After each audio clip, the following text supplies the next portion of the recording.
Hola, hola, bienvenidos a su clase de lógica simbólica para un 10º grado.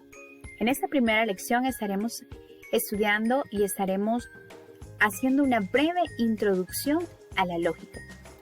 La palabra lógica y lógico de repente son familiares para todos nosotros, puesto que en muchas ocasiones hemos visto a una persona realizando algo o hemos escuchado algo de una persona que a nuestro parecer es ilógico o irrazonable. La palabra lógico es usada por nosotros fundamentalmente en el mismo sentido que razonable. Vamos a ver un poco de quiénes están relacionados con la lógica. Por ejemplo, ¿quién no ha escuchado hablar del famoso Aristóteles? Aristóteles fue un filósofo lógico y científico considerado actualmente como el padre de la lógica. Y es que cuando hablamos de lógica no podemos evadir el hecho de que todo parte de la labor filosófica de los griegos. En tal sentido, se asume, por ejemplo, que por medio de sus hallazgos podamos valernos al momento de distinguir un razonamiento correcto del incorrecto. Podemos definir la lógica entonces principalmente como una ciencia, cuyo objeto de estudio lo constituyen las formas o esquemas de pensamiento. Es decir, la lógica se fundamenta principalmente en la forma en que nosotros establecemos conclusiones. La lógica, reiteramos entonces, está fundada principalmente en el razonamiento. ¿Y dónde se da el razonamiento? En el cerebro, ¿verdad? Cerebro, cerebro, cerebro. Una persona es considerada con espíritu lógico cuando es una persona razonable. ¿Cuándo una persona no es razonable? Cuando utiliza procedimientos no razonables o ilógicos. Cuando hablamos de lógica es oportuno también hablar de lenguajes. Como bien habremos estudiado en la clase de español, al lenguaje lo podemos definir como un medio, un instrumento por el cual se transmite información. Recordemos que no todos los lenguajes son hechos por el hombre. Las abejas, por ejemplo, informan a sus compañeras de panal sobre la localización del polen, haciendo cierto tipo de movimientos que parecen una danza. Nos surge la interrogante entonces: ¿qué tipo de lenguaje es la lógica? Nosotros vamos a hablar fundamentalmente de dos tipos de lenguajes.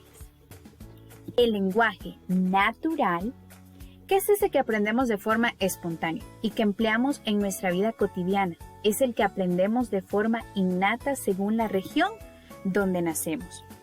Por ejemplo, el español es un lenguaje natural, el inglés, el francés y el italiano.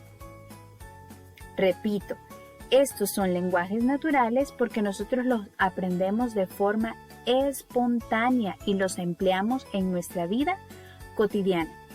Por otro lado, tenemos al lenguaje formal o simbólico, que es aquel que se genera cuando una o más personas deciden usar signos especiales, como es el caso del lenguaje de la matemática, de la física, de la química y de otras ciencias como justamente la que estamos hablando, la lógica. Los matemáticos, los químicos, los físicos, los lógicos eran ese grupo de personas que decidieron usar signos especiales para obtener mejor comunicación. Y así establecieron reglas que facilitaban la operatividad entre los signos. Por ser producto de elección, los símbolos, por ejemplo, los símbolos matemáticos como el más, el entre, el por, el igual, poseen siempre el mismo significado.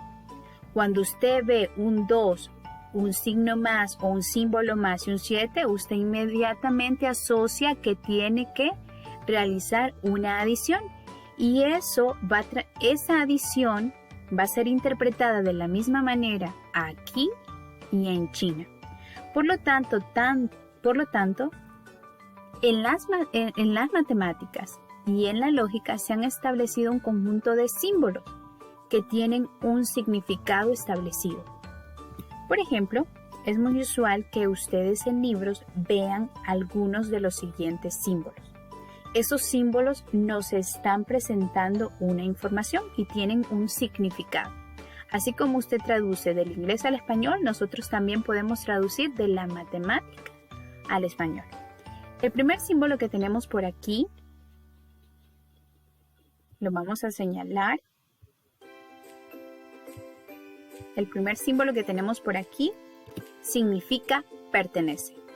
Este, que es uno de los que más usamos, que es el signo igual, significa es igual a. Luego tenemos por aquí un signo igual tachado. Eso significa no es igual o es diferente de. Este también es un símbolo muy utilizado y es el símbolo que denota infinitud, o sea, se llama infinito.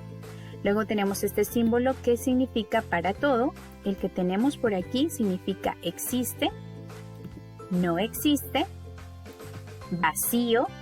Nosotros en matemáticas, tenemos una manera de decir no, que sería este símbolo que tenemos por acá. Este símbolo es el símbolo de negación, es decir, nos representa la palabra no. También tenemos una forma de decir y, que es justamente este símbolo. Este otro que tenemos por acá significa o. Luego tenemos esta flecha con una sola dirección, sí, entonces. Luego tenemos esta flecha con doble implicación que significa sí, solo sí. Estos tres puntitos que son muy utilizados para las conclusiones que significan por lo tanto, y esta pleca que en matemáticas significa tal que. Todo este conjunto de símbolos usted lo ve en un libro y significan lo mismo, ya sea que el libro esté en inglés, esté en coreano, esté en turco o esté en español. Justamente por eso que les mencionaba anteriormente, porque como es un lenguaje, la matemática y la lógica es un lenguaje formal, entonces estos símbolos, para que faciliten la operatividad, tienen que tener el mismo significado, donde sea. Vamos a continuar entonces ahora hablando un poco sobre la lógica aristotélica. Ya habíamos hablado antes sobre Aristóteles, vamos a hablar un poco sobre la lógica aristotélica o clásica. Ya mencionamos que Aristóteles es considerado el padre de la lógica. Aristóteles desarrolló reglas para establecer un razonamiento encadenado, que si se respetan no producirán nunca falsas conclusiones. Esto si la conclusión partía de premisas o enunciados verdaderos. Para entender mejor este tipo de lógica clásica o aristotélica, vamos a ver algunos ejemplos. Uno de los más famosos es el siguiente. Leamos este primer enunciado. Todos los humanos son mortales. Vamos a ver el segundo enunciado. Todos los griegos son humanos. Leemos el primero. Todos los humanos son mortales. Es un enunciado que es verdadero. Luego tenemos abajo. Todos los griegos son humanos. También es un enunciado que es verdadero. Estos dos enunciados reciben un nombre en especial. Reciben el nombre de premisas. El enunciado todos los humanos son mortales puede recibir también el nombre de premisa mayor y el enunciado todos los griegos son humanos puede recibir también el nombre de premisa menor. De estas dos premisas, según la lógica aristotélica, nosotros tenemos que obtener una conclusión. Y como bien se los explicaba, Aristóteles estableció reglas, pero las premisas debían ser verdaderas para obtener una conclusión que siempre fuese verdadera. Ahora yo les pregunto, de estas dos premisas, ¿qué conclusión podríamos obtener? Leamos de nuevo. Todos los humanos son mortales, todos los griegos son humanos.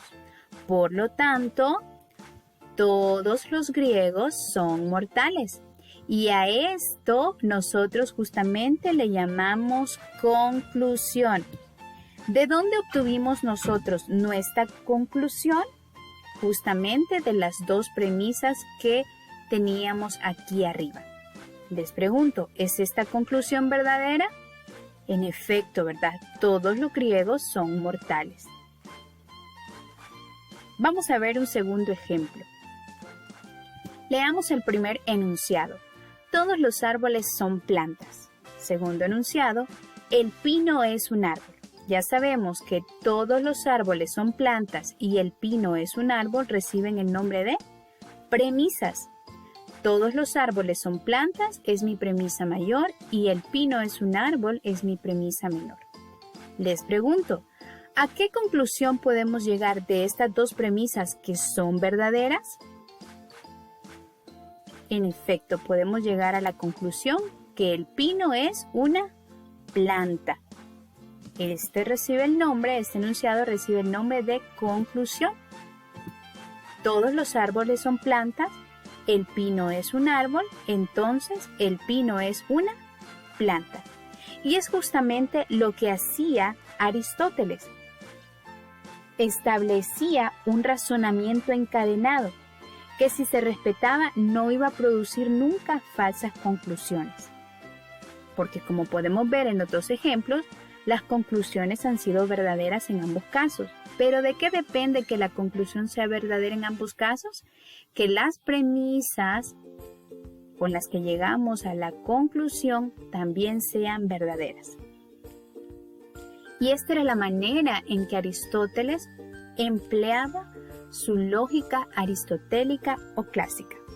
Ustedes realizarán más ejercicios allá en su casa. Esto ha sido todo de mi parte y espero lo hayan disfrutado.